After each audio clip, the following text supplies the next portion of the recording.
Blaise Pascal não foi uma criança como outra qualquer. O seu pai ensinou em casa as disciplinas escolares, mas queria que ele aprendesse matemática apenas quando tivesse passado a adolescência.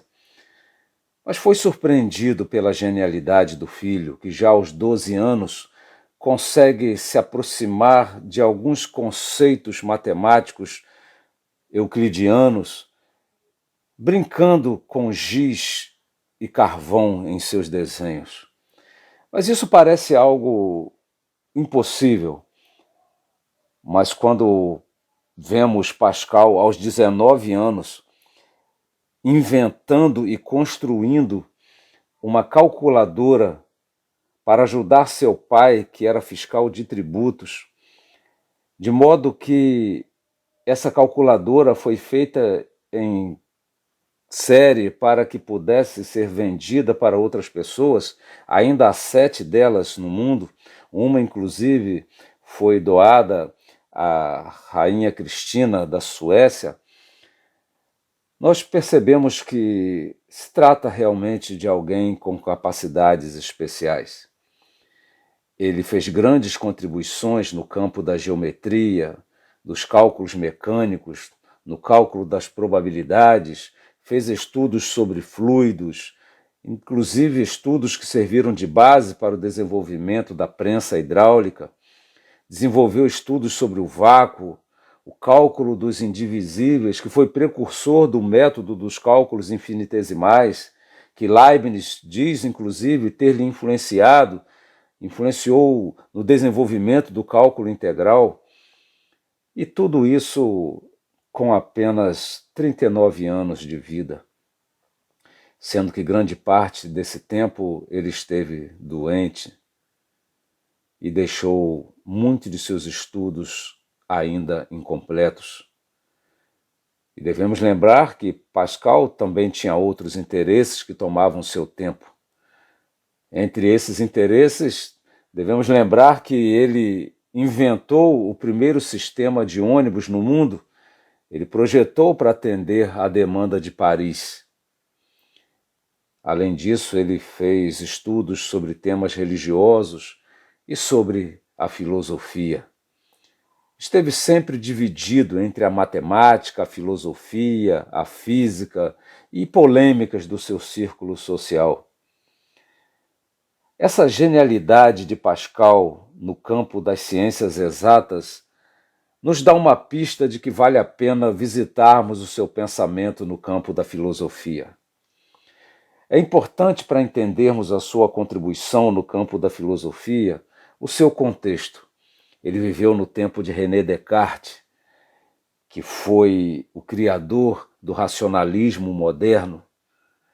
E o racionalismo apresentava o grande valor da razão, que veio a ser um dos principais motes do iluminismo. Mas Pascal preferiu, em vez de falar dessa capacidade da razão que ele muito bem conhecia, ele preferiu focar nos limites da razão. Porque a razão, conversando consigo mesma, discutindo consigo mesma, ela acaba encontrando o seu devido lugar. Pelo menos era isso que buscava. Aliás, ele é autor daquela famosa frase que o coração tem razões que a própria razão desconhece. Ele entende que há dimensões da realidade que não podem ser bem compreendidas pela razão. Pascal estava preocupado em entender o ser humano numa dimensão maior, em seu aspecto total, e a razão como apenas um de seus aspectos. O ser humano é maior que a razão que ele possui. Tanto é que ele contém a razão, não é a razão que lhe contém. E para entender o ser humano, ele precisa entender o lugar do ser humano na realidade que o envolve. Qual é a posição do ser humano frente ao universo que o cerca? E aí então ele descobre que o ser humano está diante de dois grandes infinitos que lhe espremem, o macro-universo e o micro-universo. Diante do macro-universo, o ser humano se torna tão insignificante que ele desaparece. Por outro lado, o micro-universo, onde tudo pode ser dividido e subdividido, e quanto mais capazes forem os nossos instrumentos, mais subdivisões veremos, mas nunca encontraremos o seu fim. Então, entre esses dois universos, o ser humano se encontra esmagado, mas não pelas forças físicas. Pascal quer dizer oprimido pela incapacidade de sua razão em conter o infinito desses infinitos. É como tentar olhar o tempo atrás de nós e olhar o tempo depois de nós. Não conseguimos contemplá-lo em sua totalidade, nem a um nem a outro. E o que conseguimos contemplar é muito pouco diante do infinito que os dois abrangem. Só em pensar isso nos esmaga, nos enlouquece. Essa razão finita se torna tão pequena diante dos infinitos que Pascal diz que nós somos como o nada, somos nada diante de tudo. O finito se anula, se perde, se dissolve. Porque quando olhamos o mundo dentro dos limites da razão, parece que tudo tem seu lugar apropriado e nós também temos o nosso lugar. Mas quando percebemos quão curta é nossa visão, nós vamos nos encolhendo e nos tornamos infinitamente pequenos.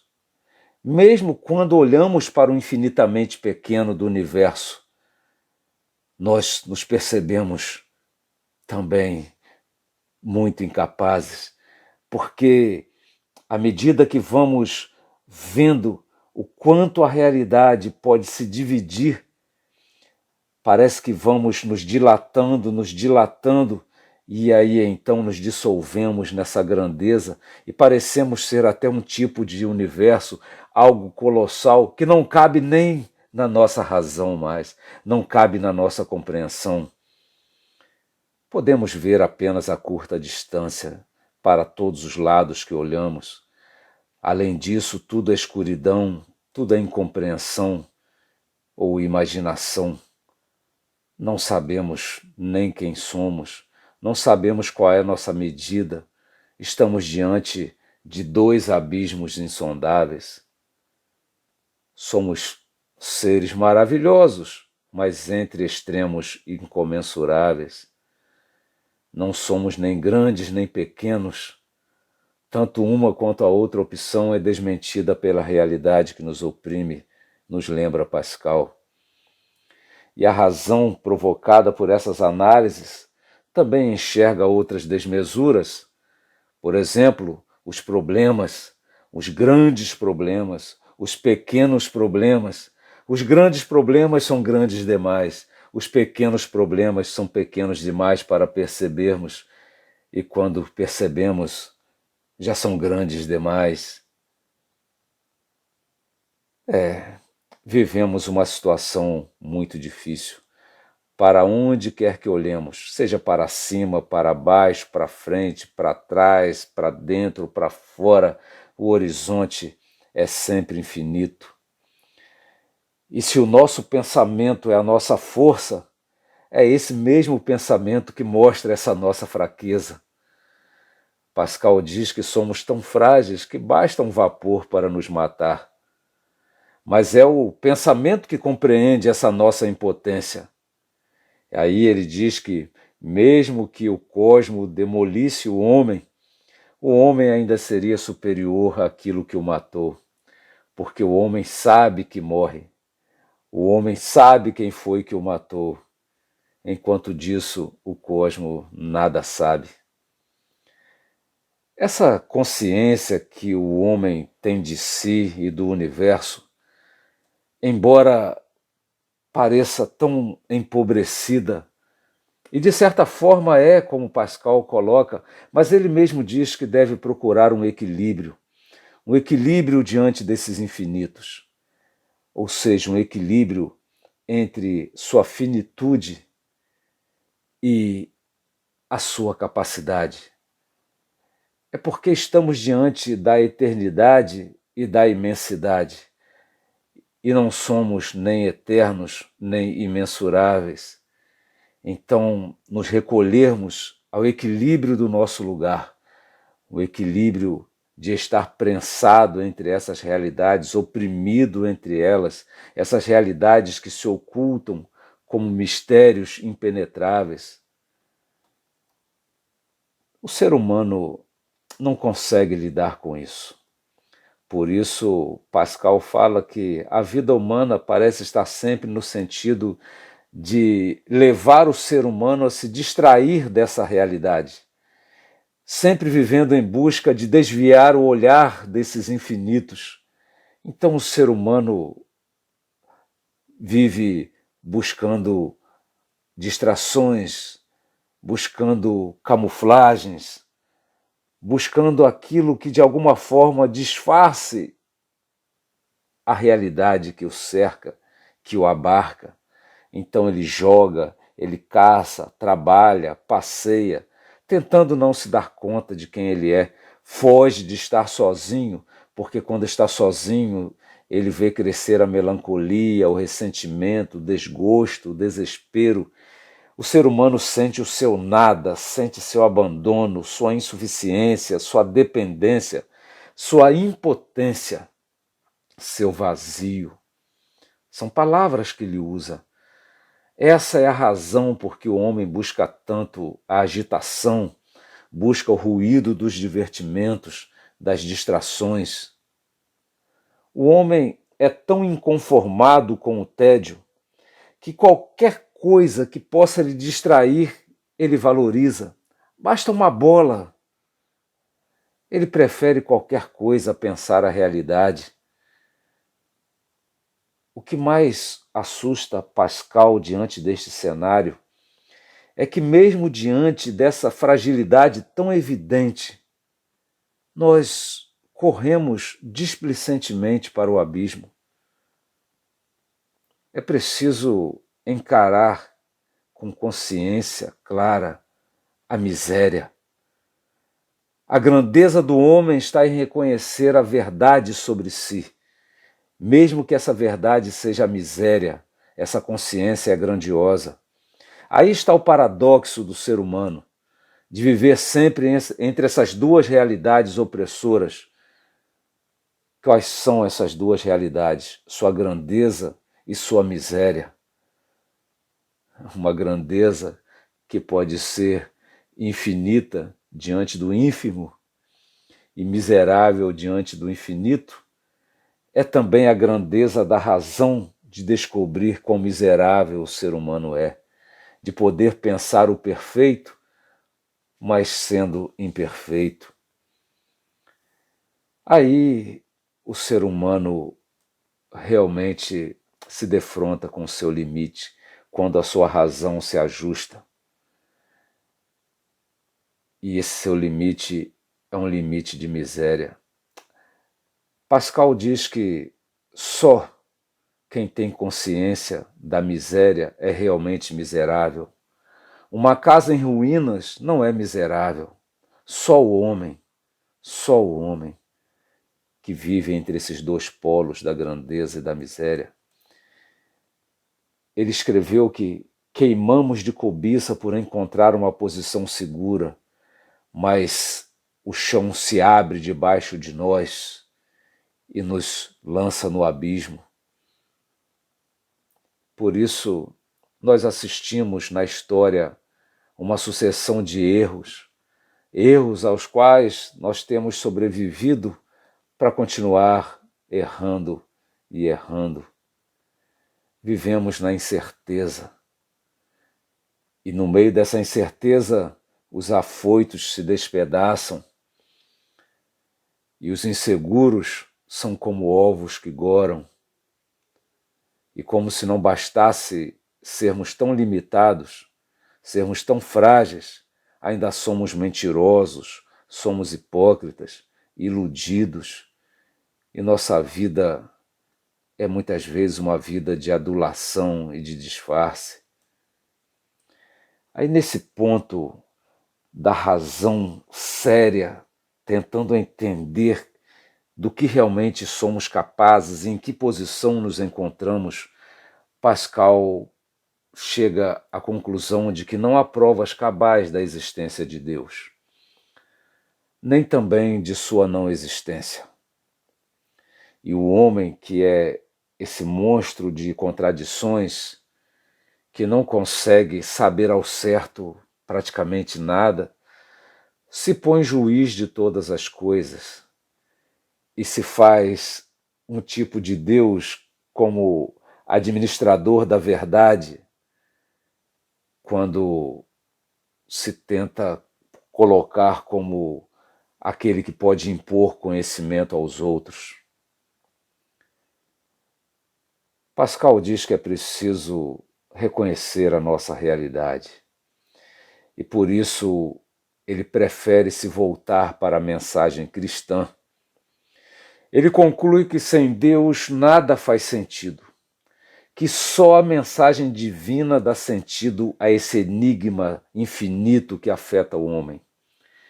Dentro dessa perspectiva, ele entende que o humano pode superar infinitamente o humano, ou seja, o humano na perspectiva de Deus supera infinitamente o humano na perspectiva sem Deus. Mas isso ele diz que não torna tudo claro, não torna tudo claro para a razão. É preciso dar lugar para a fé. E a fé envolve o coração, a razão do coração. O coração tem razões que a razão desconhece. Essa frase famosa de Pascal, relembro aqui. A razão lógica, ela pode colher elementos aqui e ali para ajudar, mas ela nunca encontrará algo definitivo. Tudo será sempre relativo. Por isso, Pascal diz que Deus se mostra ao coração sensível, não à razão.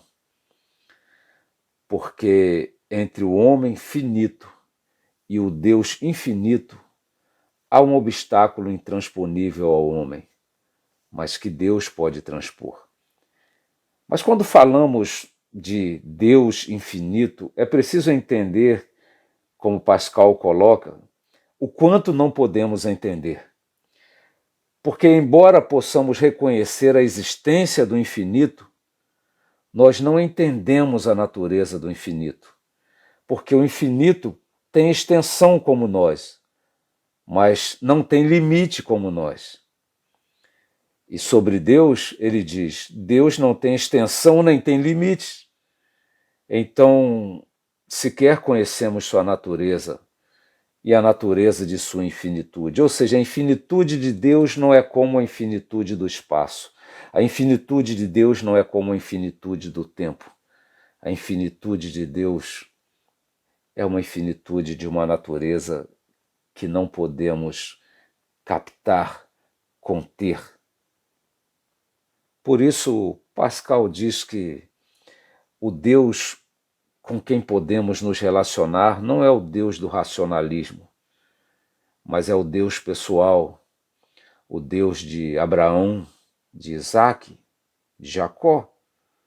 É o Deus que preenche o coração com sua misericórdia, que se relaciona com o ser humano, que ouve suas preces e lhe oferece paz.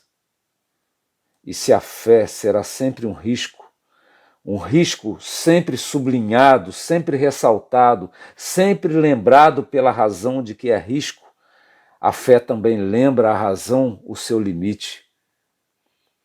Por isso Pascal diz que o último passo da razão está em reconhecer que existe uma infinidade de coisas que vão além dela, que a transcendem. Que nada está mais em conformidade com a razão do que esse reconhecimento de seus limites.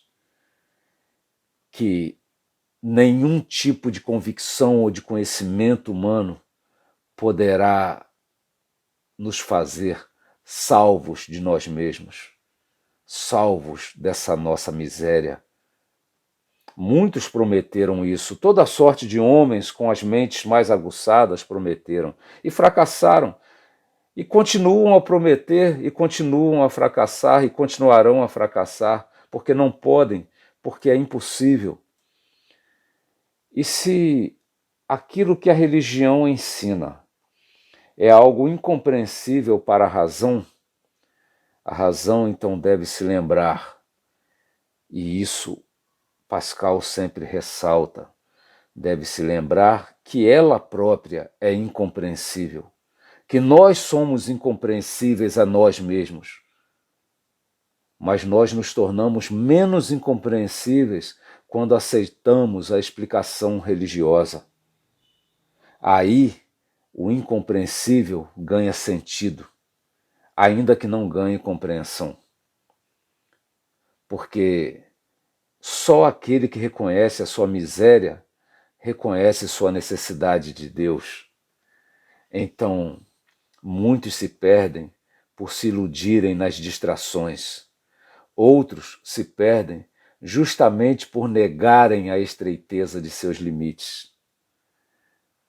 Pascal diz que o homem não passa de um ponto finito entre o tudo e o nada.